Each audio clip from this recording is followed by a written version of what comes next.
noite, meus amigos. Que Jesus possa abençoar nossa noite mais uma vez, a nossa casa aqui de Eurípides. Gostaria de convidar todo mundo para poder participar do nosso canal e assistir às palestras pelo YouTube, no canal do Grupo Espírita Eurípides Bassanufo. E aquelas pessoas que não são de risco, menores de 60 anos, e que queiram vir à Casa Espírita, ela está aberta na terça, quarta, quinta e sábado, no horário das reuniões normal, às 20 horas. E o passe está sendo coletivo. E para vocês que estão nas suas casas, peço que, por favor, vocês coloquem um copo de água de onde vocês estão assistindo, perto de onde vocês estão, para que aqui, onde nós estamos, possamos fluidificar a água de vocês aí no seu lar, tá bem? Vamos elevar o nosso pensamento a Deus, ao nosso Pai Criador. Senhor, bom Deus, obrigada, Senhor, pela oportunidade de aqui estarmos. Obrigada, Senhor, por mais um dia. Obrigada, Senhor, por tudo que o Senhor nos concedestes. Peço, Senhor, que o Senhor nos ilumine, renove a nossa fé, a nossa esperança e a confiança em Ti, Pai, para que assim possamos ter mais esperança de tudo que estamos passando, que tudo há de passar e que a espiritualidade amiga possa utilizar nós como instrumento para podermos ajudar as outras pessoas. Ilumine, Pai, ao lar de cada um que está vendo esse vídeo, a todos os frequentadores da casa, aqueles que não puderem vir, aos seus filhos, aos trabalhadores, aos responsáveis pelos trabalhos, tanto o trabalho aqui na terra e os trabalhos no plano espiritual. Ilumine, Pai, o nosso país. Peço, Senhor, que o Senhor possa abençoar os pensamentos e sentimentos do nosso presidente, para que ele possa fazer o que for melhor para nós e a todos que ministram a nossa nação, tanto os encarnados e os desencarnados também, que fazem parte de todo esse trabalho. Ilumine, Pai, aos espíritos da natureza, que eles possam, nesse momento, aproveitar para renovar toda a nossa natureza, diminuindo um pouco da nossa poluição, que infelizmente nós mesmos fazemos. Pai nosso, que estais nos céus, santificado seja o vosso nome. Venha a nós o vosso reino. Seja feita a vossa vontade, assim na terra como nos céus. O pão nosso, Senhor, nos dai cada dia. Hoje, agora e sempre. Que assim seja, graças a Deus. Agora o nosso amigo Elson vai fazer a palestra para nós. Com licença.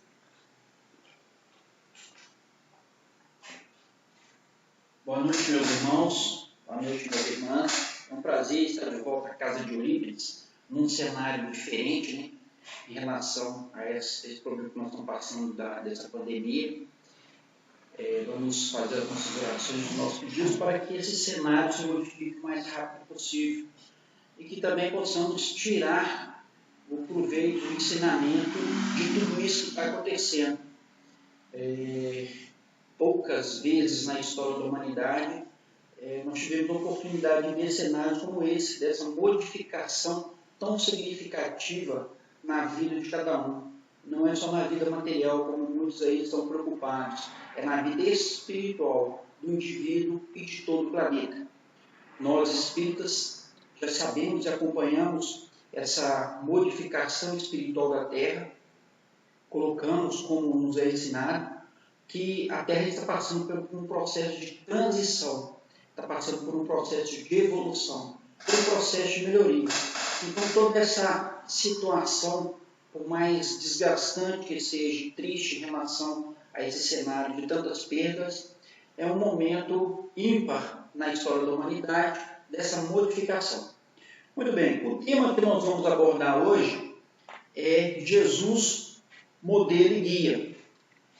nós vamos fazer um histórico a respeito dessa parte em que diz que Jesus é modelo e guia, em relação ao que ele vem representando para toda a humanidade, mesmo antes dessa humanidade existir, mesmo antes dessa humanidade ser constituída como humanidade. Nós vamos entender todo o processo de Jesus, como que ele já na formação da terra, na formação do mundo, ele já se postava, ele já tinha todo o mérito de ser um espírito angelical e perfeito. Muito bem, dentro desse histórico, nós temos aqui descrito no livro A Caminho da Luz, lá na página 13, fala dessa gênese planetária, fala do passado da humanidade, lá desde o início. Então eu vou fazer uma leitura aqui para começar a colocar para a gente justamente isso, dessa importância de Jesus como espírito angelical e espírito puro. Então aqui ele vem falando com a gente da comunidade dos espíritos puros. Essa comunidade de espíritos angélicos e perfeitos, da qual Jesus é um dos mestres divinos, ao que foi dado a saber, se reuniu nas proximidades da Terra para a solução dos problemas decisivos da organização e da direção do nosso planeta por 2 vezes no curso dos milênios conhecidos. E aqui descreve para a gente quando, na primeira reunião, em que a Terra ela é retirada da nebulosa solar, ainda como um objeto extremamente quente, incandescente, e que será trabalhada por Jesus e os seus engenheiros siderais para que ela possa ser resfriada, ser colocada em condições de, num futuro de milhões de anos adiante, receber toda essa vida abundante que nós temos. E mais adiante, conseguir receber a humanidade, como nós temos hoje em plena evolução. Então, Jesus, já como descreve aqui no livro A Caminho da Luz, já era um espírito angelical, já era um espírito perfeito. Ele já tinha todo esse poder divino que nós já sabemos, que nós acompanhamos como modelo e guia. Muito bem.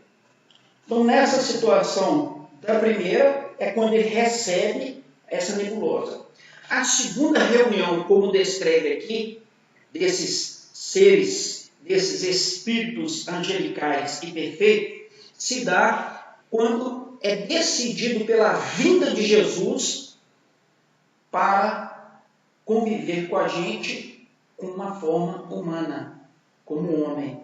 Então, nessas 2 situações, se reúnem esses seres angelicais, na primeira, para a preparação, e na segunda, preparação do planeta para receber vida, e a segunda já para a evolução da humanidade. Jesus vem para nós para poder dar mais um passo, uma acelerada nessa evolução espiritual da Terra. Muito bem.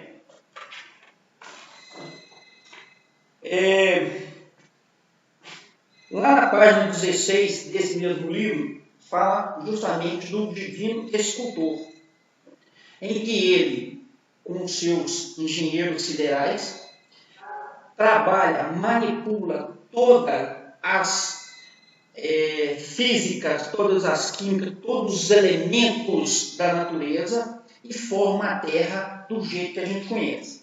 Mais adiante, já com a orbe da Terra, com os seres humanos, ainda na sua forma primitiva, descreve ali com braços longos, com pelos grossos, uma forma ainda assim muito animalesca. Eles tratam de um trabalho lá em que eles denominam uma mudança visceral no homem, que se dá no plano espiritual pó e é implantado nesses seres que ainda estavam num processo ainda muito animalesco. E aí você tem uma figura mais bonita, mais homogênea do homem, como nós temos hoje. Aí se tem a forma da figura da humanidade implantada na Terra. Só que você tem uma melhoria material do homem, mas não tinha uma melhoria material do espírito. E aí vem uma segunda etapa, em que Jesus recebe de outras ordens, principalmente da que nós conhecemos como capela, e aí nós temos até um livro aqui que descreve para a gente os exilados de capela, em que descreve que uma ordem no universo, passando pelo mesmo processo que a Terra passa hoje, há milhões de anos atrás, estava em evolução e precisava separar os espíritos que poderiam acompanhar esse planeta numa evolução maior e aqueles que seriam retirados porque estavam ainda numa criminalidade, eles eram descritos ali como criminosos tenazes, ou seja, eles teimavam em praticar crimes e não tinham condições morais e espirituais de acompanhar esse planeta, essa ordem chamada capela. Vem essa turba de espíritos e é colocada a serviço, a disposição, ao cuidado de Jesus. Jesus recebe, promete a eles que eles seriam aqui acompanhados, não seriam abandonados, eles ajudariam com o conhecimento que eles já tinham adquirido nessa ordem chamada capela, para que a Terra pudesse ter uma evolução espiritual. Então aí acontece mais uma evolução, mais uma aceleração com a encarnação e reencarnação desses capelinos aqui sobre a Terra, melhorando assim não só a figura material do homem, mas principalmente a melhoria espiritual do ser humano e da humanidade. E o interessante de tudo isso aí, que quando a gente tem os fragmentos do passado do homem, principalmente no Velho Testamento, quando se diz a respeito de Adão e Eva, que a gente hoje já sabe que é uma raça adâmica, e que eles falam que foram expulsos do paraíso, isso é um entendimento que dentro do espiritismo a gente consegue hoje explicar, assim como diversos fenômenos, até mesmo que Jesus manifestou e promoveu para a gente, as curas, os milagres que Jesus colocou. Hoje, dentro do espiritismo, a gente consegue entender como que isso se processa. Então, lá, nessa situação, em relação a esses capelinos, eles vão reencarnar e vão ajudando aí a evolução desse pessoal, desses povos, desses espíritos que estavam atrasados espiritualmente na Terra. Muito bem. Próximo ponto aqui. Quando dessa melhoria espiritual desses exilados, desses espíritos que ajudaram a Terra a formar todos os povos, que vieram posteriormente, os romanos, os persas, os fenícios e todos aqueles que estavam ali vamos dizer assim, na Europa, na África, na Ásia, no Oriente Próximo, no Oriente Médio, todos aqueles povos ali começaram a ter a questão da evolução, ao ponto de chegar a uma maturidade espiritual da Terra. Para que houvesse essa passagem do passado para o futuro, é que se decide pela vinda de Jesus. O cenário no mundo já estava preparado naquele momento para que Jesus pudesse vir ao mundo. Isso aí se dá em vista dos precursores do conhecimento da humanidade nos seus diversos campos, principalmente no campo do conhecimento espiritual. Naquele período, nós já tínhamos o conhecimento da filosofia grega, ou que a gente chama de conhecimento socratiano, ou seja, você já tinha a precursão do conhecimento da filosofia. Tinha também já implantado e dominando um grande cenário no mundo os romanos, que trouxeram a justiça e a lei como base da sua estrutura. Então nós tínhamos aí dois pontos importantes nesse conhecimento dessa evolução do homem.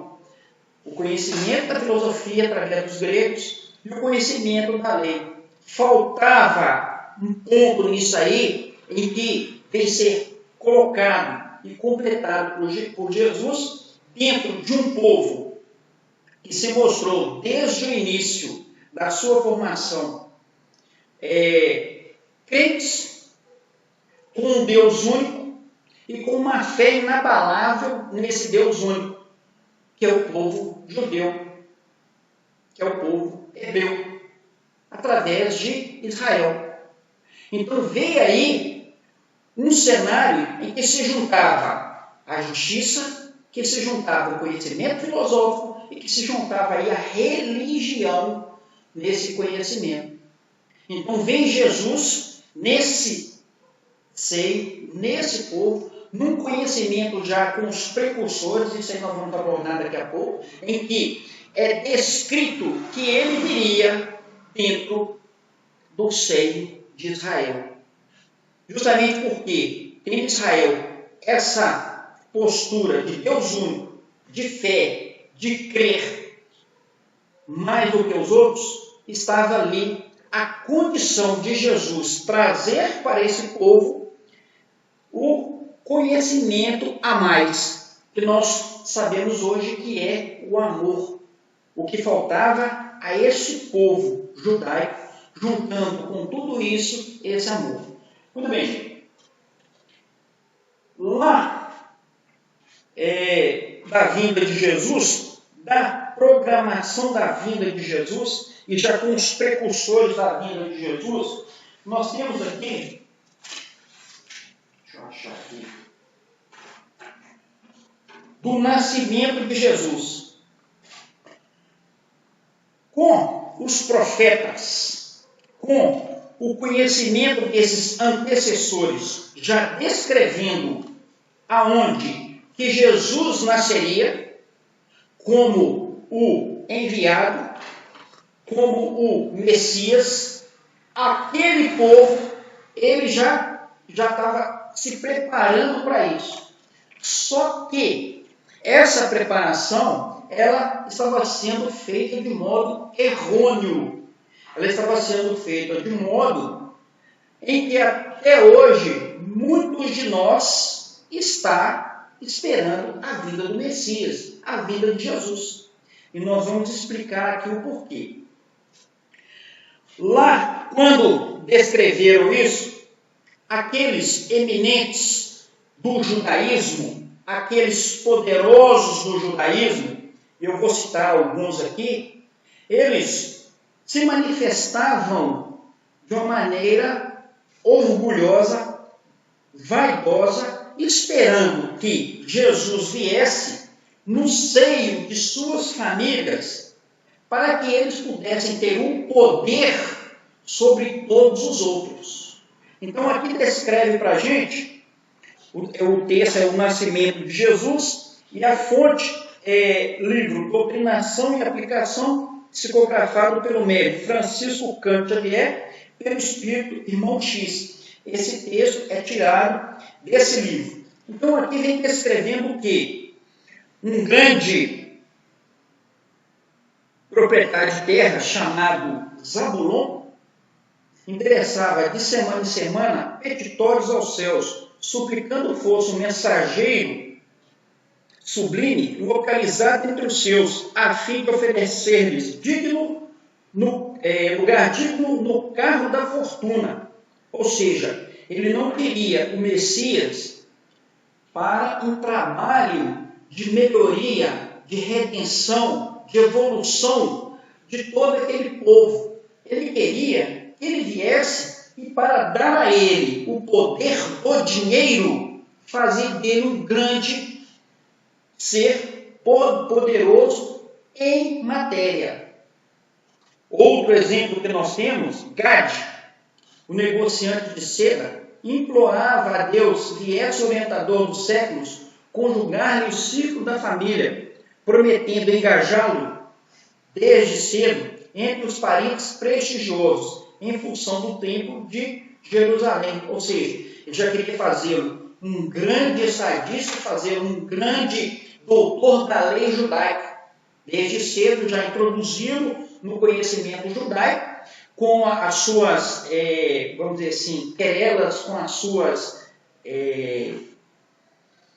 situações que a gente chama de proselitismos, discussões nulas, e aquela ensinação toda que nós temos aí em muitas religiões, que é muito mais espetáculo do que propriamente o ensinamento para a evolução daquele povo que está ali seguindo aquela doutrina, aquela religião. Nós temos também Rubens, criador de camelos. Nós temos Jonas, o joalheiro, que prometia tesouros aos santos santos. Ezequias, rico fornecedor de cavalos. Todos esses exemplos de que a vinda do Messias dentro do seio de Israel era esperado de um modo diferente daquilo que nós entendemos hoje como é Jesus. Eles esperavam, e como muitos hoje ainda esperam, como eu disse anteriormente, que Jesus, ou que o Messias, que muitos aí ainda não acreditam que Jesus é o Messias, tanto que para alguns, para um grupo grande de judeus, eles têm até o calendário diferenciado. Eles estão no ano 4000 e não sei quantos, porque eles não aceitam que Jesus, que é o marcador, é o divisor de tempo antes de Cristo e depois de Cristo, eles não aceitam que Jesus seja o Messias. Então o calendário deles é diferente, eles não aceitam. Inclusive alguns dizem que Jesus só foi um homem que veio para avacalhar tudo. Esse é o termo que é utilizado por esses que não acreditam que Jesus é o Messias. Só que dentro do judaísmo nós temos um grupo, que eles são os messiânicos, que trabalham sim com Jesus como Messias. Mas dentro desse contexto, eles ainda estão esperando que Jesus venha como um grande general, como um ser extremamente poderoso, em que possa subjugar o inimigo. Assim como é a história de guerra, não só do povo judeu, mas de todos os outros povos do mundo, que querem homens extremamente poderosos na força, no dinheiro, no poder bélico, para impor ao inimigo uma derrota através de uma guerra. Só que aí vem Jesus, nascido aonde? Numa manjedoura. Vem Jesus, nascido de uma família humilde, pobre, o pai carpinteiro. Ou seja, olha como que coloca uma situação para aquele povo que até hoje se demonstra extremamente orgulhoso, um povo que tem o seu grupo extremamente fechado. Como é que eles vão aceitar um ser divino, que nós descrevemos aqui anteriormente, nesse histórico, né, do passado de Jesus, como construtor da terra, o principal, como guia espiritual da terra, como ser que tem o direcionamento da terra. Como é que nós vamos aceitar, na visão desse povo, que Jesus venha numa família pobre? Então, é controverso. E Jesus vem trazendo uma mensagem que eles não esperavam. Seguindo o passado e a formação desse povo, através da lei mosaica, o que eles têm? A lei impondo para cada cidadão aquilo que ele deve cumprir, acima de tudo. Dentro disso aí, inclusive, há uma confusão muito grande entre as leis divinas e as leis humanas, dentro do conceito mosaico. Muitas das coisas que são leis humanas, para que elas pudessem ser cumpridas, dava-se a elas uma conotação divina. Ou seja, aquilo que muda por um tempo é divino, depois não é. Ou seja, uma confusão muito grande em relação às leis dentro da questão da lei mosaica, mas ela era imposta a ferro e fogo para que aquele povo, que até então era indisciplinado, pudesse conviver em sociedade. Aí a pergunta que a gente faz é o seguinte: quantos de nós hoje ainda estamos precisando da lei mosaica para respeitar o próximo, para entendermos os limites de cada um de nós dentro da sociedade? E a preocupação maior não é esse limite dentro da sociedade, é o limite espiritual de cada um de nós dentro desse conceito de convivência com nós mesmos e com o próximo. Quantos de nós ainda está precisando ainda da chibata? Quantos de nós ainda está precisando ainda de ser cerceado nos seus direitos, em vista de nós não sabermos dos nossos deveres? Nós ainda estamos vivendo, muitas vezes, a lei mosaica. Aí vem Jesus e fala diferente. Vem Jesus e fala com a gente o quê? Deus é amor, ama todos os seus filhos, é Pai misericordioso, e nós temos o quê? Que é amar o próximo, amar nossos inimigos, praticar o perdão. Ou seja, ele vem dando uma noção diferente daquilo que é a lei mosaica. Enquanto a lei mosaica fala que Deus te castiga, que Deus te persegue, que Deus te impõe, que se você fizer alguma coisa errada, Deus vai ficar bravo com você, Jesus fala diferente. Jesus fala com a gente o quê? Que Deus é Pai misericordioso e ama todos os seus filhos. Prega o amor, o perdão e a humildade. E deixa o maior ensinamento que a gente tem: amar a Deus sobre todas as coisas e ao próximo como a ti mesmo. Isso aí é uma grande mudança na questão da lei judaica, porque eles não estavam preparados para isso, por conta do orgulho e da vaidade, por conta justamente desse fechamento que nós vemos em muitas situações até hoje, de não se abrir para aquilo que é novo. Isso aí vai muito de encontro com a gente também. Aquilo que nós vivenciamos espiritualmente em relação àquilo que é novo, aquilo que é diferente. Então nós temos aí um perfil de um Jesus que já era perfeito, que já se mostrava perfeito, porém o mundo não conhecia, assim como muita gente ainda não conhece. Na questão do conhecer, eu digo que não é só você saber quem é ele, não é só você ler a respeito da biografia dele, como a gente está colocando aqui, mas interiorizar esse Cristo Jesus, esse Jesus Cristo, e colocar em prática todo o ensinamento que ele nos ensinou. Amor, caridade, fraternidade, respeito.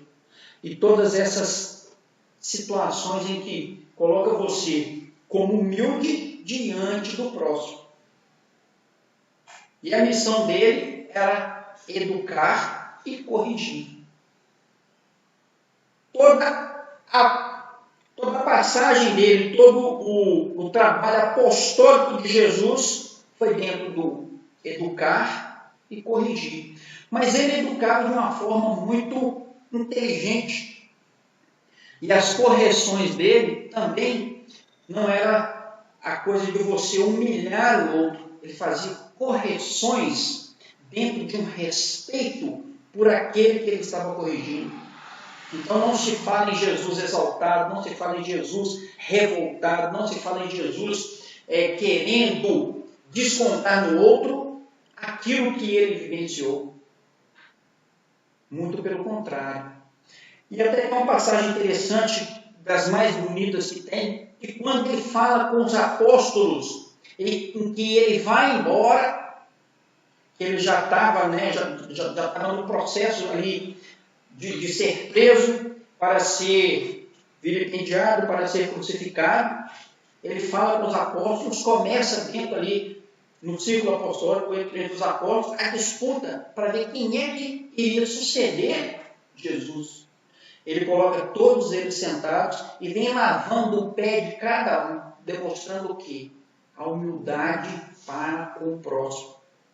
Ensinando para aqueles apóstolos que o maior de todos não é aquele que se serve, mas não é aquele que é servido, mas aquele que serve ao próximo, dentro dessa humildade.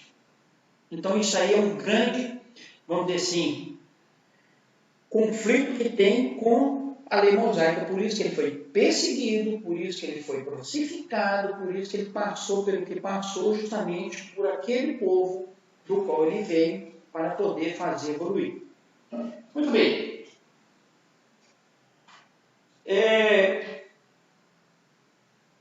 Nós temos aí a questão, eu até já falei de duas, das três revelações. Moisés, Jesus, e a terceira revelação importante que nós temos é o Espiritismo. Porque Jesus, quando Jesus falava, quando Jesus pregava, ele não falava de modo claro. Ele usava histórias, ele falava por parábolas, e a explicação é que aquele povo, naquele tempo, não tinha condições de entender aquilo que ele dizia. E quando da ida dele para o plano espiritual, uma das promessas dele: não deixarei vocês órfãos, estarei sempre com vocês. O interessante disso aí é que muitas vezes as pessoas falam assim: Jesus vai voltar. Eu não acredito que Jesus vai voltar, porque ele nunca foi.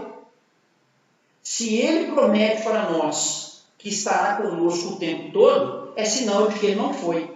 Mas isso remonta àquilo que nós falamos dos hebreus. Quer dizer, eu preciso da presença física de Jesus com o seu poder para que ele possa me representar. Se ele estiver no plano espiritual, não vale. Olha como que nós estamos atrasados aí em matéria de evolução espiritual, que eu preciso entender que eles têm que estar aqui fisicamente, eu visualizando, e não no plano espiritual, como ele prometeu, que não nos deixaria só. E a outra é que mandaria o Consolador. E aí abre-se um leque de informações para nós, principalmente espíritas. Porque hoje nós sabemos que o Consolador é o Espírito de verdade. Ah, é uma pessoa, é um espírito? Não, é uma falange de espíritos. É uma quantidade enorme que está esparramada pelo mundo inteiro, trazendo informações, notícias, conhecimento e evolução do plano espiritual. Então, quando se fala do Consolador, do Espírito de verdade, nós temos que abrir o leque, abrir a mente para todos esses espíritos que comunicam com nós, passam as informações, justamente para a gente entender o que é isso. E isso aí vem de encontro à promessa de Jesus, porque quando ele falava por parábolas e deixou uma série de ensinamentos, principalmente compilados para a Bíblia, você precisa ir de chaves para poder acessar a esse conhecimento. Caso contrário, fica nessas querelas que tem por aí afora, nessas discussões que não chegam a lugar nenhum. Justamente porque as pessoas elas fixam em determinado ponto e não buscam informações de outras. Então nós temos já, dentro dessa quantidade de informações produzidas dentro do Espiritismo, respostas que as pessoas ficam aí fazendo dias após dias e não conseguem chegar. Mas aí entra o quê? A fé, o acreditar e entender esses processos. Quando eu disse aqui das questões que Jesus colocou, fez, promoveu de cura, de ensinamento, de milagres, você pega os livros hoje do conhecimento espírita dentro dessa questão que eu falei do Consolador, e você explica o que é um milagre, o que é uma cura que Jesus fez. Quando nós temos uma passagem, por exemplo, a mulher hemorrágica, em que ela toca nas vestes de Jesus no meio da multidão, todo mundo ali no empurra, e Jesus no meio da multidão, de repente ele para, alguém me tocou, todo mundo olha para ele, os apóstolos falam, mas espera aí, todo mundo está te tocando, todo mundo está te empurrando, por que o senhor está falando isso? Porque de mim saiu virtudes.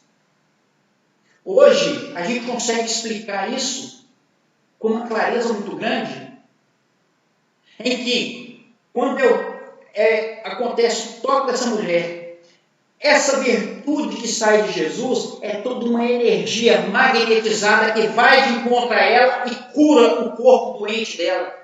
Só que tem um detalhe importantíssimo nisso aí, que inclusive Jesus colocava, para que ela pudesse receber tudo isso aí, era necessário que ela tinha que ter uma modificação espiritual. Caso contrário, não se faz aquilo que a gente fala de vibração e sintonia. Então, quando ela começa a vibrar espiritualmente, numa modificação, depois de anos de sofrimento ali, em relação à doença que ela tinha, o problema que ela tinha, que ela já não aguentava mais, ela recorre a esse Messias que estava ali, de passagem, acreditando espiritualmente que ali ela ia ser curada. Então, quando ela toca em Jesus, ela já está preparada, ela já está em sintonia para poder receber de Jesus todo esse manancial de energia fluidificada, magnetizada, para que ela pudesse ser curada. Por isso que Jesus fala, porque de mim saiu virtudes. Os apóstolos ficaram assim, mas que virtude é essa? E que é isso que aconteceu? E nos milagres que ele fazia, mas por que isso? Naquele tempo não se conseguia entender esse processo. Hoje, dentro de todo o conhecimento espírita que a gente tem dos livros, a gente consegue entender esse processo. Por isso que a gente afirma com toda certeza que o Espiritismo é a terceira revelação dentro desse conhecimento espírita da Terra. E olha que a sabedoria divina é uma coisa que não deixa acontecer os fatos fora do tempo. Allan Kardec, quando do lançamento da codificação, foi necessário que naquele mesmo tempo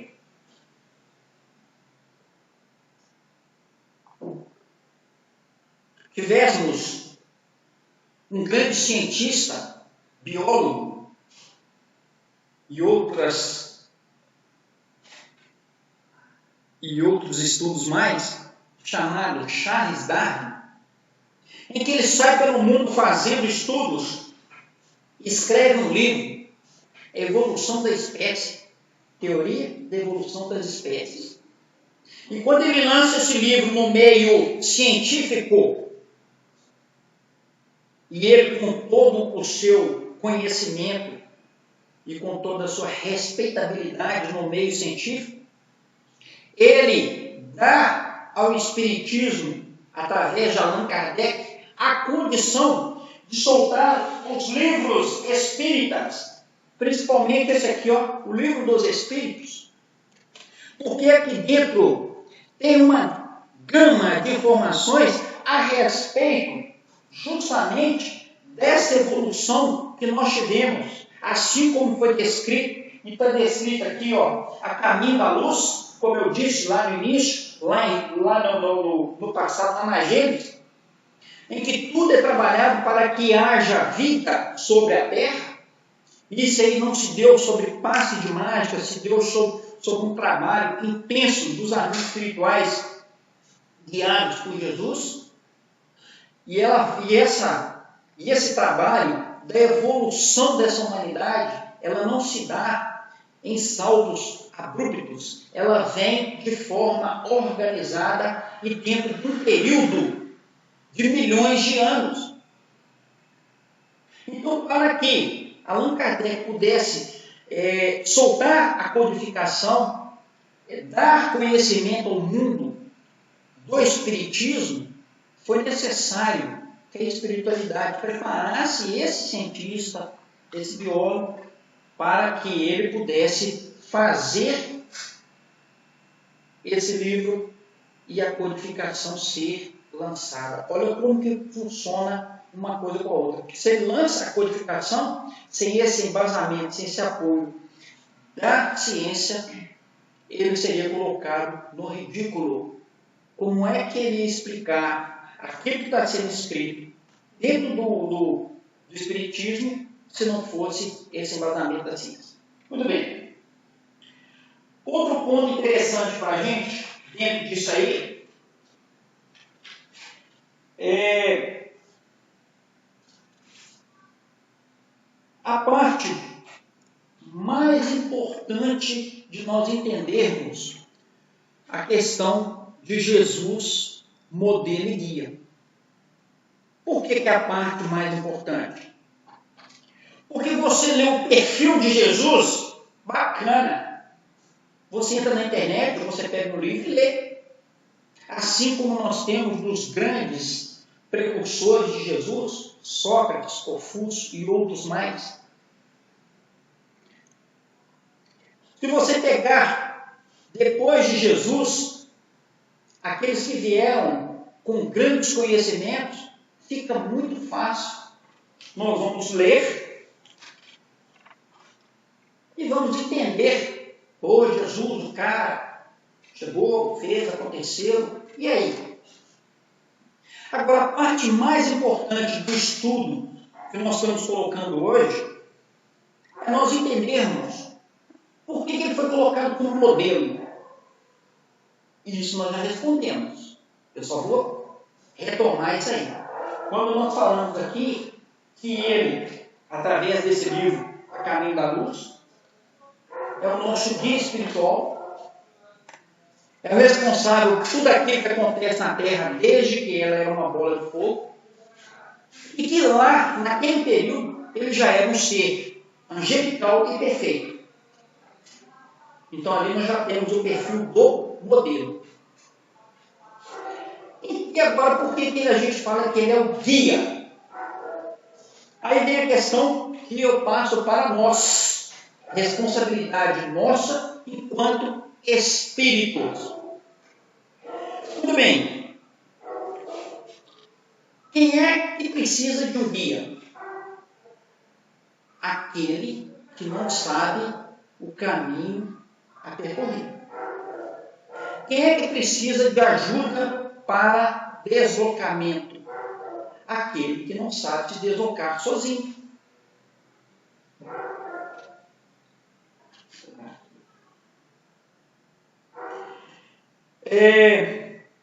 A pergunta é: em qual direção a gente desloca? Será que nós temos a condição hoje de fazer um deslocamento sozinho em direção a uma evolução espiritual, em que a gente saia daqui e chegue ao Pai diretamente? Impossível. Porque nós não temos ainda o conhecimento, a maturidade espiritual, a evolução espiritual para fazer isso. E Jesus falava: ninguém vai ao Pai senão por mim. Então ele já nos dá o caminho. Fala, você quer chegar até o Pai? Você quer uma evolução espiritual? O ensinamento, a educação e a correção está aqui. Aí ele traz para a gente que, através dos apóstolos, através dos que deram depois dele, o Evangelho. E ali vem descrevendo tudo aquilo que Jesus nos ensinou. Muito bem. Qual que é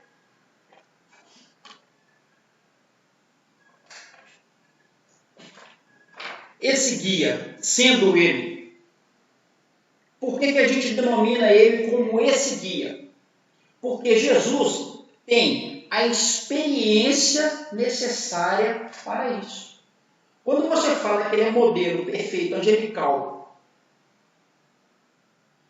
que ele já tem a perfeição como espírito, e ele é o nosso guia, nós traduzimos isso como aquele que tem a experiência necessária para nos guiar. E isso vem trazer para a gente uma quebra de situação. Por quê? Repetindo, a gente espera que ele, sozinho, faça tudo aquilo que a gente precisa fazer ou resolver para nós. Eu costumo dizer aqui na casa que quando a gente entra por aquela porta angustiado, quando a gente entra pelaquela porta cheio de interrogações, a gente senta aqui, começa a assistir palestra, conversa com o Zodinho e fala com o Zodinho, não estou com problema tal, assim. Qual que é a ideia nossa em relação a isso? É a mesma que a gente faz com a religião, é a mesma que a gente faz, inclusive, com o próprio Cristo.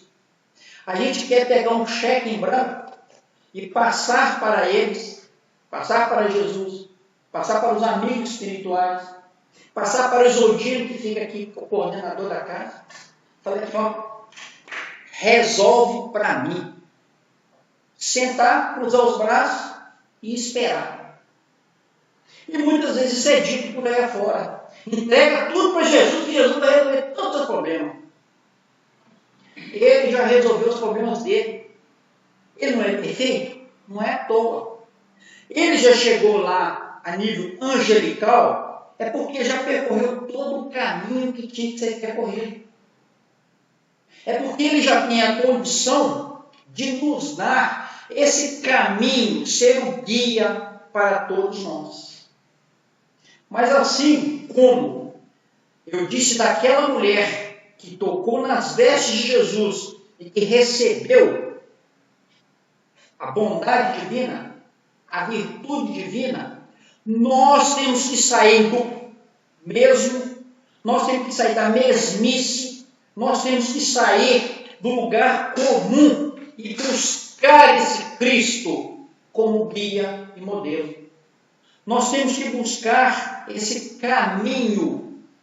E não vai ser Jesus que vai chegar para nós e fazer a transformação simples e pura. Porque toda vez que ele fazia algo extraordinário, o que ele falava com aquela pessoa? Sua fé te curou. Primeiro ele perguntava, o que queres de mim? Por que ele falava assim? Porque dentro da resposta da pessoa ali, ele já sentia se aquela pessoa queria algo realmente importante, com a modificação de coração, ou simplesmente era da boca para fora. Correto? E aí ele perguntava, o que queres de mim? Aí ele respondia. Aí ele fazia a cura, o milagre, e virava e falava para a pessoa, sua fé te curou. Por que ele dizia isso? Porque ele está afirmando para aquele espírito que ele teve uma modificação espiritual, que ele teve fé, que ele acreditou, que ele se modificou para que pudesse receber aquilo que Jesus já disponibiliza para todos nós. Bondade, fraternidade, respeito, carinho. Tudo aquilo que é de bom já é colocado para nós. Inclusive, aqui na pergunta 621 do Livro dos Espíritos, vem falando com a gente assim, olha, 621, onde está escrito a lei de Deus? Resposta, na consciência. Na sequência tem outra pergunta. Posto que o homem carrega na sua consciência a lei de Deus, que necessidade haveria de a revelar? Resposta, ele a esquecera e menospreza. Deus quis que ela lhe fosse lembrada. Ou seja, essa lei de Deus, ela já está inserida no espírito, na alma, dentro de cada um de nós. Agora, como que eu não consigo manifestar toda essa consciência de Deus para a melhoria nossa e da humanidade? É porque nós menosprezamos, através do nosso orgulho, nossa vaidade, o que a gente chama das nossas vicissitudes, dos nossos erros, da nossa teimosia, do nosso orgulho, da nossa vaidade. É uma trava que a gente tem em relação a receber essa dádiva divina, de receber esse manancial de virtudes que Jesus nos oferece. Então eu até peguei aqui, vamos ver se a gente enquadra nessas situações. Quais valores ou deficiências trazemos conosco no campo interpessoal e intrapessoal? Vamos lá. Primeiro eu vou falar das deficiências, depois eu falo dos valores que, pelo menos na segunda etapa, a gente fica um pouco mais tranquilo, mais alegre. Vaidade, orgulho, avareza, inveja, gula, ignorância, preguiça, mentira, falsidade, preconceito, desconfiança, imprevidência, ambição, má conduta, desejos ou a falta de limite nos desejos, suscetibilidade, intolerância, excesso, desrespeito, ingratidão, falta de moderação, falta de perseverança, falta de ordem, descontrole emocional, ansiedade, intolerância e insatisfação, falta de controle, irritação e mau humor, frustração, ilusão, aflição, neuroses. Quer dizer, todos nós, um pouquinho aqui, um pouquinho ali, estamos inseridos nesse contexto de deficiência. Só que nós temos também valores. E dentro desses valores, nós temos aqui o amor, a compreensão, a benevolência, a caridade, compaixão, companheirismo, amizade, felicidade, confiança, disposição, carinho, afeição, perseverança, moderação, ordem, gratidão, respeito, controle dos excessos, temperança, equilíbrio e controle, boa conduta, maturidade, controle emocional, sabedoria, sacrifício, postura, educação, vigor, liberdade, autoestima, bondade e esforço. Ou seja, nós temos valores e deficiências para que dentro desse contexto, mirando Jesus como modelo e guia, a gente possa balancear, contrabalancear tudo isso aí. E dentro dessa análise que a gente faz no dia a dia, buscando esse modelo guia, dentro desses valores e deficiências, a gente consiga modificar tudo isso, abandonando velhos hábitos nocivos e buscando algo diferente para a vida de todos nós. Aí sim, a gente consegue entender que Jesus não é uma metáfora, que Jesus não é uma ilusão. Nós vamos entender que quando se fala de modelo e guia, ele não está longe de nós, ele está muito mais próximo que a gente pode imaginar. Basta que a gente tenha, dentro desse perfil, dentro dessa mudança, dentro dessa vontade, como eu disse o exemplo lá da mulher que quis a mudança, que ela possa buscar, assim como nós, ou nós, assim como ela, possamos buscar essa modificação interior e conseguir alcançar esse Jesus como modelo e guia, porque a disposição já está para todos nós. O ensinamento está aí. As 3 revelações, começando lá com Moisés, para a gente entender o nosso passado de justiça, Jesus, para nós entendermos a questão do amor, o Espiritismo, para nós entendermos e termos a chave de acesso a esse passado, está aí à nossa disposição. Agora, cada um pega isso aí e utiliza conforme aquilo que dá conta. Por conta de que nós nos encararmos nos nossos valores é fácil. Você é uma pessoa alegre, você é uma pessoa feliz, você é uma pessoa bacana, você é uma pessoa amorosa, ou encheu de orgulho.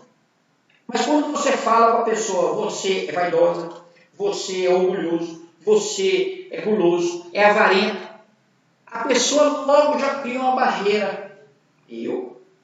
Quer dizer, ela não consegue enxergar isso dentro dela, porque ainda nós temos vaidade e orgulho inseridos no nosso espírito numa quantidade muito grande que não nos permite ver aquilo que nós somos. A gente costuma dizer o seguinte: olhar o outro é muito fácil. A gente gostaria de fazer um exercício de nós nos olharmos no espelho e conseguir ver nós mesmos como nós somos realmente e como é o nosso espírito. Aí é que fica mais difícil de nós entendermos isso, porque os erros ainda estão muito inseridos no nosso espírito. Então, quando nós buscarmos essa modificação de valores e o Cristo vem nos trazer tudo isso dentro desse amor, desse perdão, dessa fraternidade, dessa caridade, desse manancial de beleza, a gente consegue separar uma coisa da outra e buscar aquilo que nos levará a uma evolução espiritual, não só nossa, mas de toda a humanidade. Não adianta ficar criticando, não adianta ficar jogando pedra no outro, se o problema maior está inserido dentro dos nossos corações. Não queiramos nós modificar o outro. Temos que buscar a modificação nossa.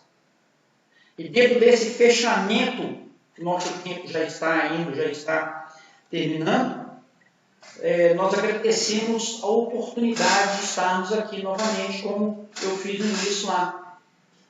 Lembrando que a Casa de Eurípides está de portas abertas para todos nós. E que o amor, a bondade divina possa nos acompanhar. Muito obrigado a vocês. Tenhamos uma boa noite. E que esse Jesus que foi colocado aqui, ele fique para nós como modelo e guia, dentro dos nossos corações e não fora dele. Muito obrigado. Uma boa noite.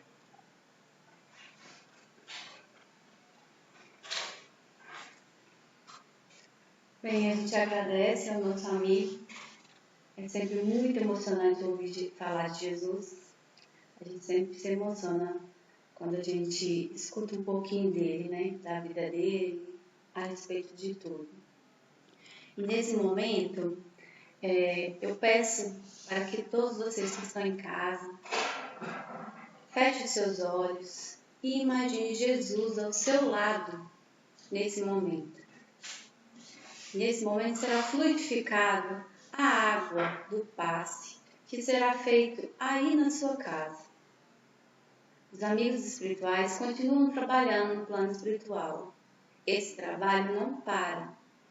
Várias casas estão fechadas, mas no plano espiritual esse trabalho continua e é muito intenso, principalmente nesse momento.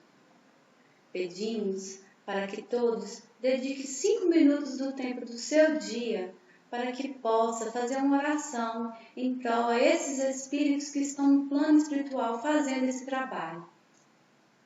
Porque com sua oração será ajudado mais um espírito, mais outro espírito e a nós mesmos que aqui estamos na Terra, reencarnados. Vamos elevar o nosso pensamento a Deus, ao nosso Pai Criador. Elevar o nosso pensamento a Jesus, que possamos sentir Jesus dentro de nós. Que sejamos um só, assim como Jesus fala que eu e o Pai somos um só. Que possamos, Senhor, tornarmos assim com você. Sentir você dentro de nós, em todas as nossas atitudes, em todas as nossas dificuldades, problemas que passamos. Que possamos, Senhor, sentir você dentro de nós. Senhor, sábios dos sábios, Pai de toda a criação, põe a doçura em nossos lábios e a fé em nossos corações. Sobe o amor que nos conduz na vida em que nos agasalha. Enche nossos olhos de luz e nossas mãos de trabalho. Dai força no caminho para lutar e vencer, transformando todos os espinhos em flores do nosso dever. Pai, nunca te esqueça de nós, nas bênçãos da vossa compaixão. Nos guarde em teu coração, que é de paz e é de amor sem fim. Na vibração dessa prece, terminamos mais uma reunião. Obrigada.